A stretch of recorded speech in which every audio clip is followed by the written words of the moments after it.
I used to think I had a pretty average marriage. Not bad, not perfect, just fine. The kind of marriage where you know how she takes her coffee, she knows what show to put on when you're grumpy, and you both have a shared understanding of what days the garbage goes out. That kind of we're in this together rhythm. Comfortable. Predictable. Like mashed potatoes without the gravy. Then came the week everything shifted, and suddenly I realized I was the only one still playing house, while she'd already burned ours down and built herself a vacation home elsewhere. My name's Randy Dawson, and for 13 years, I thought I was married to my best friend, Natalie. I met her in my late 20s when I was managing a branch for Cargill in Ohio. She was in marketing at a local firm. Had that sharp, polished energy about her, like she was always about 10 minutes ahead of everyone else. Everyone liked her, especially me.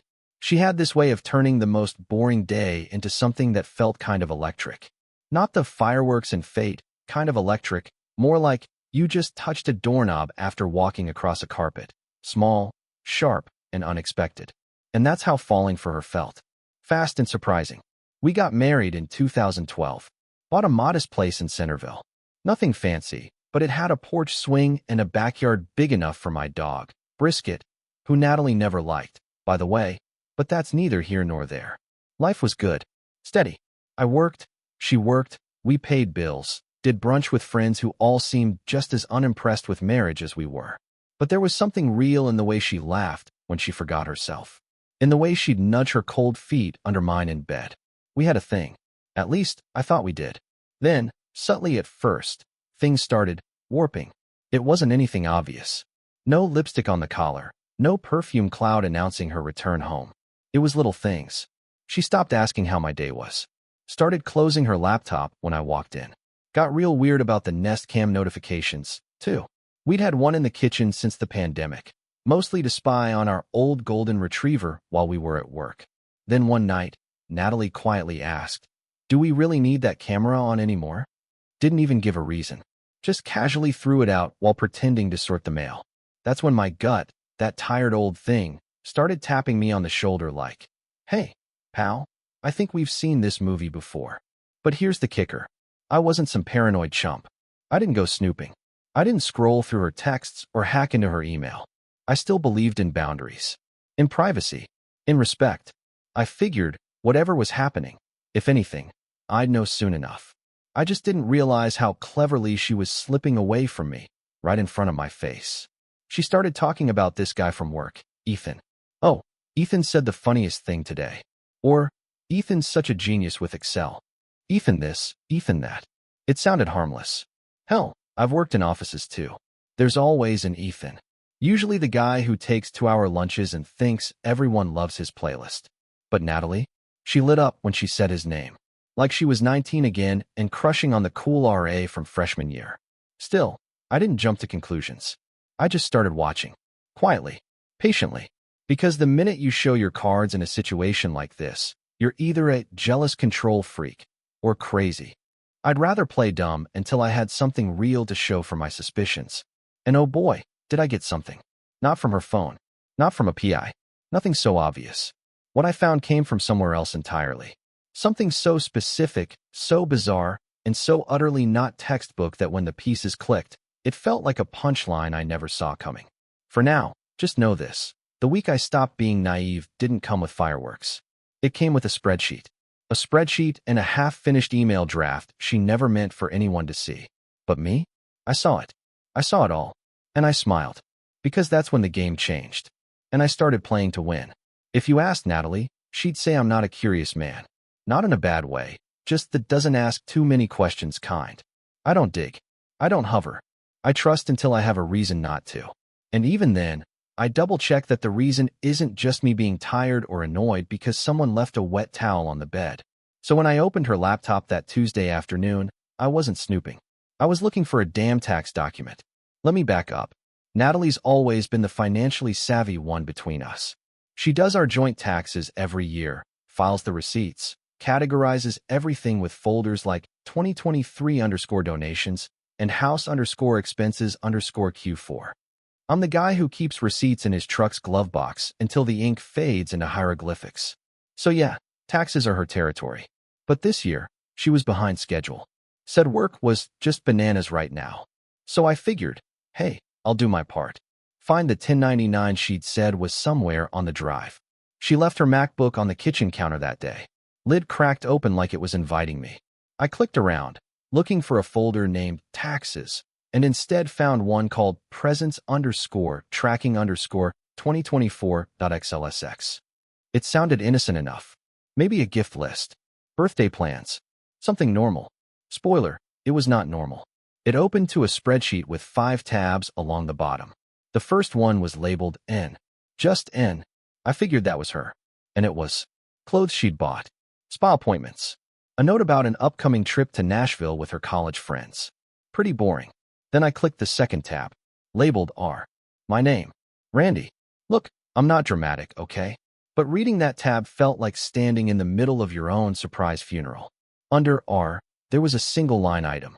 Home Depot gift card, $50, for birthday, to make it look fair. That was it. To make it look fair. Who writes that about their own husband? And in a spreadsheet? That's serial killer behavior. I stared at it for a solid minute, waiting for it to morph into something else.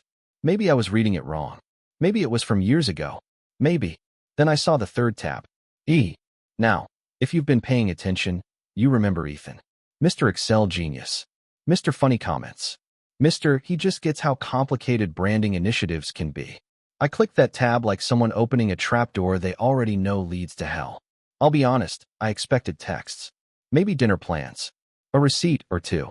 What I found instead was a full-blown, color-coded, month-by-month expense tracker of her affair. Each line had a date, a location, and a description. Some were cryptic. Coffee. Phase 1, or overnight. Tiff's cabin. Carpool excuse prepped. But others were brutal in their clarity. March 8th. Airbnb. Ethan's birthday weekend. Fake work trip. Used Marriott Folio for receipts. April 14th. Gift. Custom watch. Engraved. Used work card. Reimbursed with cash. May 1st. Vet excuse. He doesn't ask anymore. Overnight. Told her I had client dinner in Dayton. There were notes in the margin like, be cautious. Or started asking about schedule inconsistencies. And reminder. Clear calendar invites next time. It wasn't just a log. It was a strategy guide. Like a field manual for sleeping with your husband and managing your lies. And here's the part that stuck in my throat the most. Her tone. It wasn't romantic. It wasn't even guilty. It was efficient. Clinical. She tracked her cheating like she was managing a sales pipeline. At one point, I leaned back in my chair and laughed. Out loud. Like an idiot. Because this was how I found out. Not a hotel key. Not lipstick. Not a gut punch confession. No, my wife documented her affair in an Excel spreadsheet. Who the hell does that? I closed the file and sat there for a long time. Just breathing. Just existing. The fridge hummed. The dog barked at the mailman. Life, in its infinite cruelty, kept going. It's a strange thing, finding out someone you love has betrayed you. Your brain doesn't panic right away. It just starts rewriting your memories like an intern with a red pen. You remember the weekend she said she had a conference in Columbus? That's when they were at the Airbnb. That weird argument you had in March about whether you respected her independence. That was the day she bought him the damn watch. I stood up, slowly, like someone learning gravity for the first time. I didn't confront her. Not that day. What would I say? Hey, Natalie, just wondering why I got a $50 Home Depot card so you could make it look fair while Ethan got engraved watches and hot weekends? No, I needed to be smarter than that. Because this wasn't going to be one of those breakdowns where I cried on the kitchen floor and begged her to tell me it wasn't true. I wasn't going to ask her why, or how long, or was it real. I already had those answers. In Calibri font, no less. I spent the next 48 hours in full control mode. First, I printed the file. All of it. Every tab. Made 3 copies. One for my lawyer, one for backup, one to remind myself I wasn't insane. Second, I checked our bank account for transactions she might have thought I wouldn't notice. Found plenty. Lyft rides, Amazon orders shipped to her office, even a restaurant in Lexington I'd never heard of. She was slipping. Third, I cleaned the house. Top to bottom. Not out of stress, but because I wanted to think. I thought better when I scrubbed things. I needed a plan. Something poetic. Not rage-fueled or petty. Just clean. She came home late that Thursday. said traffic was insane, and asked if we had any wine left. I nodded, played dumb, told her I ordered Thai for dinner, and asked if she wanted some spring rolls. She kissed my cheek like nothing was wrong. That kiss felt like a sneeze in a church. Completely wrong. Completely obvious. I knew then I had her. But I wasn't going to swing yet. That's the thing about being underestimated. You get to pick the terms of the war. Let her spreadsheet be her Bible. I'd write the final chapter. And she wouldn't see it coming. Let's get something straight. I didn't confront Natalie with a raised voice. There was no shouting. No, how could you? No finger pointing in the rain like a bad soap opera. No, I did what any guy who'd just discovered his wife tracked her infidelity in Excel would do. I put it on the calendar. Friday, 7:30 p.m. Shared Google Calendar event. Title, Talk. Description, living room, no phones. She accepted the invite within 20 minutes. Even responded with a thumbs-up emoji. You'd think she was preparing for a pitch meeting, not a marriage implosion. And that's exactly what I wanted. All week, I acted normal. Not robotic normal, real normal. Joked about the neighbor's busted mailbox. Talked about the stupid, new compliance training at work. Even kissed her on the forehead once, casually, like I hadn't read her digital manifesto on sleeping with Ethan from marketing. I wanted her comfortable, relaxed. I wanted her to show up to that meeting in full confidence that whatever I had to say was about, I don't know, the electric bill or why the Keurig's been leaking. She walked into the living room right on time. Hair in a ponytail. Wearing those Target leggings she insists are just as good as Lululemon. Holding a LaCroix. Peach pear. Her casual but alert beverage. She sat down and said, "What's up?" I didn't answer right away. I reached into the drawer by the side table and pulled out a manila folder. Not dramatic. No slow motion. Just methodical. I laid it in front of her. She didn't open it. Just stared at it. "What's this?" "Something you're very familiar with," I said. Calmly. Like I was pointing out a typo on a menu. She blinked. Tilted her head like a confused dog. Then she opened it. And that's when everything changed. She froze about 5 lines into the spreadsheet printout. Her mouth parted slightly. Not in shock. No, Natalie didn't do shock. She did processing. Like a CPU overheating while trying to run a program it wasn't built for. She reached page 2, and her shoulders stiffened. Page 3, and the peach pear LaCroix began to tremble in her hand. "I found this Tuesday," I said, while looking for the 1099s. "Remember those? Taxes." She didn't speak. Just flipped to another tab. Her eyes lingered on the line. Home Depot gift card. $50. For birthday. To make it look fair. "You cataloged it all, Natalie. Like it was a campaign strategy. Like I was a client you were phasing out." Still silence. So I leaned in. "Let me guess. You were going to end it. Soon. You just hadn't found the right time." "Right." She opened her mouth to answer, but I raised a hand. "Don't. Please don't say anything yet. Because if one word comes out that even resembles you don't understand, or it's complicated, or I never meant to hurt you, I'm going to stand up and leave, and the next time you see me will be through a lawyer." Her eyes filled. Not tears. Not yet. More like moisture she wasn't sure what to do with. I didn't gloat. Didn't let my voice rise. Just stared at her like she was a stranger who'd walked into my home by mistake. "You didn't cheat," I continued. "You planned it. You budgeted for it. You documented it. Hell, you gave it a tab system." Still no response. "Let me ask you something," I said, shifting my weight. "When you typed in my name on that spreadsheet, did it feel weird? Like, was there even a flicker of guilt? Or were you just thinking, better make it look like I care so Randy doesn't start asking questions?" Now her mouth tightened. Eyes narrowed slightly. That's when I saw it. The defense mechanism waking up. She wasn't going to cry. She was going to pivot. "Here we go?" "I didn't know how to stop it," she finally said, voice soft but deliberate. I chuckled. Not because it was funny. Because it was textbook. "You didn't know how to stop it? Natalie, you literally had reminders. You scheduled deception like dentist appointments. It wasn't about Ethan." "Oh, I know. It was about you. It always is. And honestly, that's what makes this even worse. You weren't swept up in some whirlwind. You were organized about it."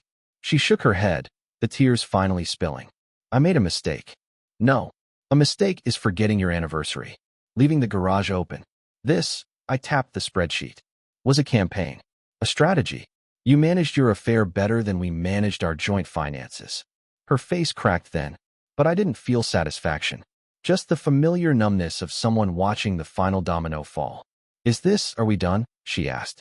No, Natalie, I said, standing. We've been done. I'm just the last one who figured it out. She looked around the room like she might suddenly see it differently. Like maybe, if she squinted hard enough, she'd find a version of this moment where she could still fix it. There's nothing you can do now, I said quietly. I'm not here for an apology. I'm here to let you know that I know, and that the next steps are mine to decide. I picked up the folder, tucked it under my arm, turned to walk away, then paused. Oh, and Natalie? She looked up. Ethan's not going to leave his wife for you. You're not his first affair, and you won't be his last. And one day, he'll forget your birthday. And I hope, for your sake, you don't end up with a spreadsheet of your own. Then I walked out, and I never slept under that roof again. I didn't scream. I didn't ghost her. I didn't burn her clothes or trash her car like some unhinged reality show contestant. I'm a boring guy from Ohio with a mortgage and a Costco membership. My idea of revenge doesn't involve fire. It involves PowerPoint. Let me explain. The morning after our meeting, I checked into the Marriott down off I-675. Booked 3 nights. It was clean, quiet, and came with free breakfast, which I never touched. I was too busy working, not on an escape plan, on a presentation. Because Natalie hadn't just lied to me. She'd built an entire second life. And she had the audacity to keep her real one, our life, as the safety net. I was the default, the emotional spare tire in her trunk. So I decided to return the favor in the most humiliatingly logical way possible. And I had the perfect opportunity. You see, Natalie's firm had their quarterly partner-client mixer coming up, a classy little evening event they held at the local country club. Finger food, mild jazz, overpriced rows, and lots of networking. And, lucky me, I was invited. They always encouraged spouses to attend. You know, to show unity and remind their clients these were wholesome family folks, not just people trying to triple bill them for a focus group analysis. I RSVP'd yes online. No questions asked. She didn't know I'd be there. I hadn't spoken to her since the confrontation. Just moved out, quietly and clean, like a professional hitman. I hadn't filed for divorce yet. I wanted the moment to mean something. And oh, it did. I showed up to the mixer in my best suit. Charcoal gray, pressed the night before. Not too flashy. Just enough to make people say, he looks different lately. Something shifted. I wore no tie. Open collar. Casual, but in that dangerous kind of way that says, I'm not here to kiss ass tonight. I walked in and immediately spotted her. She was talking to Ethan. Of course she was. They stood just close enough to draw attention, but far enough to deny everything if needed. I watched her laugh at something he said, that familiar fake laugh she used to reserve for my mother's boring stories. Her hand brushed his sleeve as she reached for a wine glass. Just a second too long. Subtle, but not invisible. Especially not to me. They didn't see me at first, which was perfect. Gave me time to make my way to the small AV booth in the corner. I called ahead. Posed as the event's spousal engagement speaker, a little gag the firm liked to do every now and then. Some lighthearted spouse gets up and does a PowerPoint about surviving life with a marketing executive or top 10 dinner conversations I've had about brand strategy. It's a harmless bit, so I leaned into it. Created a fake deck titled, Living with a Brand Strategist, Lessons in Loyalty, Laughter, and Logistics. Slid it onto a USB. Brought it with me. And waited until the scheduled 7:45 p.m. speaking slot, right after the shrimp cocktails had done their work and the Chardonnay was flowing. When everyone was loose, open, and receptive, Natalie noticed me just as I took the mic. Her eyes widened, like she'd seen a ghost. I smiled. Hey everyone, I'm Randy Dawson. Some of you know me as Natalie's husband. Others, as the guy who occasionally shows up at these things and asks too many questions about the cheese platter. Laughter. I was invited to share a few fun lessons about life with a marketing executive. But as I was preparing my notes, well, the material sort of wrote itself. Nervous chuckles. Natalie started moving toward me. I raised a hand to pause her. Everyone turned. She stopped mid-step, realizing she'd be interrupting her own event. Don't worry, I said. This won't take long. It's just a quick 5-slide presentation. Let's begin. Slide 1. A spreadsheet worth remembering. An image of a spreadsheet filled the projector screen. Names redacted, but details clear. March 8th, Airbnb. Ethan's birthday, fake work trip. Dates. Purchases. Line items. The room went dead quiet. Someone actually gasped, like we were at a murder trial. This, for those curious, is how a marketing executive plans an affair, with bullets, color coding, and expense tracking. I clicked again. Slide 2. The man of the hour. Photo of Ethan at last year's Christmas party. Arm around Natalie. Caption: Meet Ethan. Loves Excel. Apparently, also my wife. I didn't look at him, but I could feel the air leave his lungs from across the room. Slide 3. Gift allocation strategy.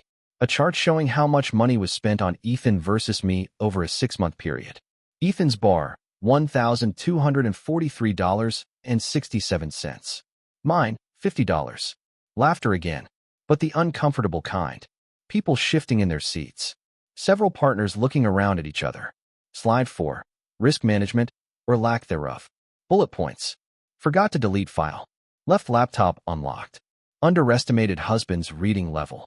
That one actually got applause. Slide 5. Next steps. Divorce filed Monday. Lawyer briefed. Reputation. TBD. I clicked off the slideshow. Silence. Then I said, I won't take any more of your time. I just wanted to provide a little real-life case study on what happens when your personal brand doesn't align with your public messaging. Natalie, Ethan, best of luck with your synergy. And I walked out. Left the USB on the podium. Let them figure out what to do with it. I didn't look back. Got in my car. Turned off my phone. And drove an hour south to my cousin's lake house, where I spent the weekend fishing and listening to classic rock playlists without a single thought about messaging consistency or emotional bandwidth. It wasn't a tantrum. It wasn't revenge porn. It was a presentation. And sometimes, the best revenge is just, well organized. She waited 3 days before calling. 3 full days. Not a text. Not an email. Not even a passive-aggressive Venmo request for half the blender. Then, at 7:42 a.m. on Monday, my phone buzzed. Natalie Dawson, mobile incoming call. I let it ring. Not because I was busy. I was sitting at my buddy Caleb's kitchen table, nursing a microwave cup of black coffee and scrolling job boards with the enthusiasm of a sedated lab rat. She called again at 7:58. Then 8:10. At 8:26, I picked up. Not to talk. Just to end the suspense. Randy, she said immediately, voice low. Like she thought someone might be listening. Yup. Can we talk? In person? Nope. Silence. Randy, please. What you did at the event was thorough. I offered. Informative. Powerfully structured with a clean slide hierarchy. She sighed. Cruel. That made me laugh. I couldn't help it. Oh, I'm sorry. Were the bullet points too sharp? Did the color-coded betrayal upset your dessert reception? Can you stop? I did stop, Natalie. I stopped being your cover story. I stopped being the one who got a spreadsheet and a $50 pity gift while you were busy scheduling overnights with a guy who doesn't even tuck in his shirts. More silence.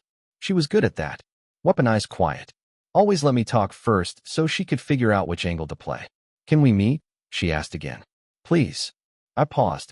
I wasn't going to give her closure. I wasn't here for that. But part of me wanted to see her. One last time. Not to argue. Not to cry. Just to finish the damn thing. Fine, I said. Your house. Tonight. 6 sharp.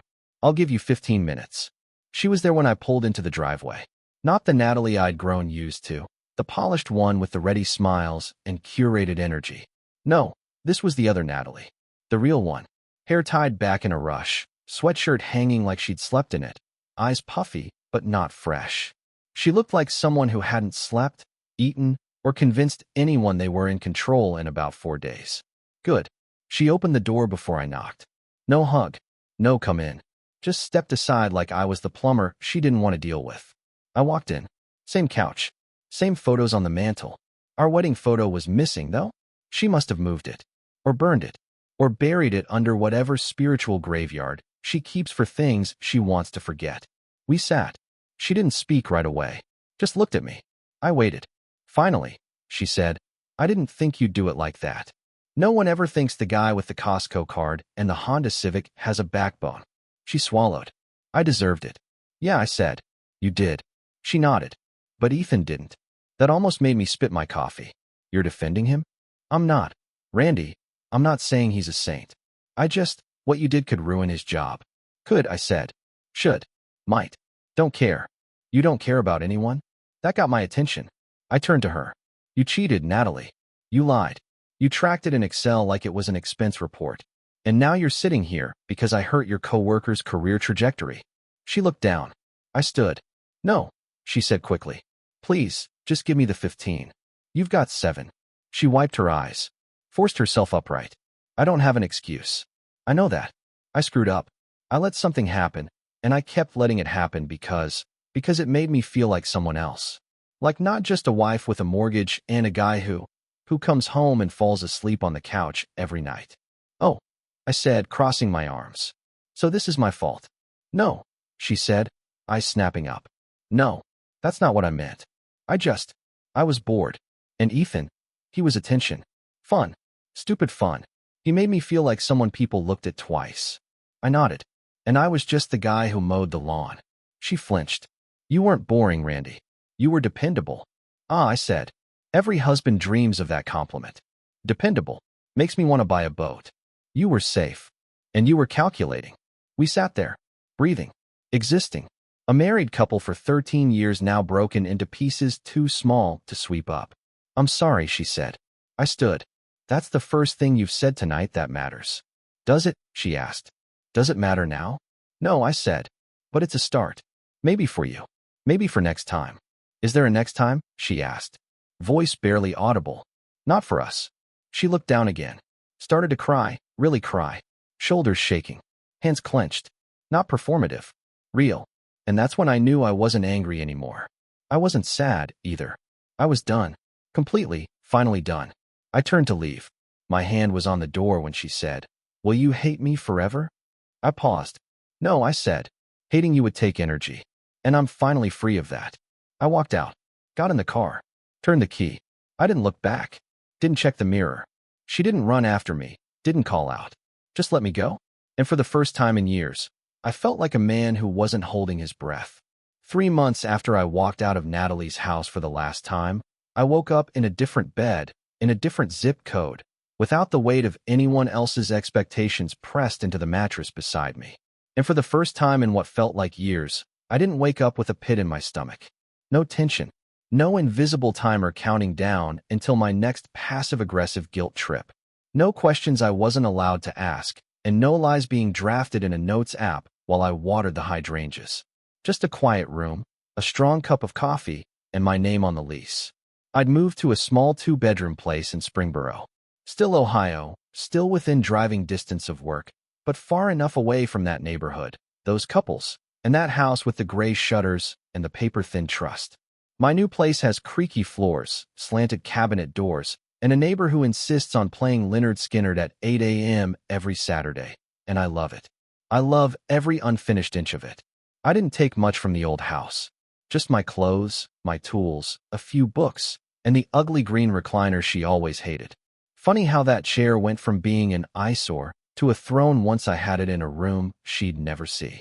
As for Natalie, we finalized the divorce about 5 weeks ago. Quick and clean. She wanted to do mediation, probably hoping we'd keep it amicable. I showed up with the spreadsheet. I didn't say a word, just laid it on the table like a passport out of hell. Her lawyer glanced at it and said, We'll keep this simple. We split the assets. She kept the house. I didn't fight for it. Too many ghosts anyway. I took the old truck, the tools, and walked away with enough money to not feel cheated. Legally, anyway. Emotionally, that's a different story. But I didn't want vengeance anymore. I wanted closure. Real closure. The kind you don't get from dramatic goodbyes or long-winded emails at 2 a.m. I got it when I walked into a hardware store on a Saturday and bought a new mailbox. I got it when I paid for groceries and realized I didn't have to check with anyone if oat milk was the right kind. I got it when my buddy Caleb and I sat on my porch, drank cheap beer, and didn't talk about her at all. That's when I knew I was moving on. Ethan, by the way, no longer works at Natalie's firm. Not sure if he resigned or was let go. But let's just say people remember the guy who got publicly exposed by a husband with PowerPoint. Last I heard, he's doing freelance consulting now, which I'm pretty sure is corporate code for working out of a Starbucks and pretending it's intentional. Natalie, on the other hand, is still trying to recover whatever image she thinks she had. A few mutual acquaintances have told me she's keeping to herself more. Someone mentioned she tried getting back on dating apps, but kept deleting her profiles. I imagine it's hard out there when your last big move involved betrayal in Calibri font. Do I miss her? Not really. Sometimes I miss what I thought we had. But then I remember how much of that was based on trust that turned out to be entirely one-sided. I've stopped asking myself why she did it. That answer lives in a place I don't need to visit anymore. Maybe she got bored. Maybe she was insecure. Maybe she just liked the thrill of having two lives and assumed I'd never notice because I was dependable. And maybe she underestimated what dependable people are capable of when they've had enough. I've started dating again. Nothing serious. A couple dinners. One woman taught high school math and laughed when I told her about the spreadsheet. Said it sounded like something her students would do if they were cheating on a group project. We split an order of fries, and I didn't think about Natalie once. That's what healing feels like, I think. Not dramatic, just quiet, like your mind finally stops pacing. I found the wedding photo in one of my boxes a few days ago. It was wrapped in an old towel and shoved between some books I haven't read since college. I looked at it for a few seconds. We looked happy. Maybe we were, that day, or maybe we were just good at pretending. I didn't burn it, didn't shred it. I just put it back in the box. Some memories are better off stored away without commentary. I never thought I'd be a divorce guy. I always pictured myself being the old man who annoys people at barbecues by bragging about how he met his wife at a gas station in '09. But life's not a Hallmark movie. Sometimes it's a spreadsheet. And if there's one thing I've learned, it's that being the boring, dependable guy doesn't make you weak. It just means that when the storm hits, you're the only one left standing, and you'll be the one to rebuild. So that's where I'm at now. A little older, a lot wiser, still terrible at keeping receipts, but finally smart enough to know what I'm worth. And this time, no one's getting a second tap. Subscribe to the channel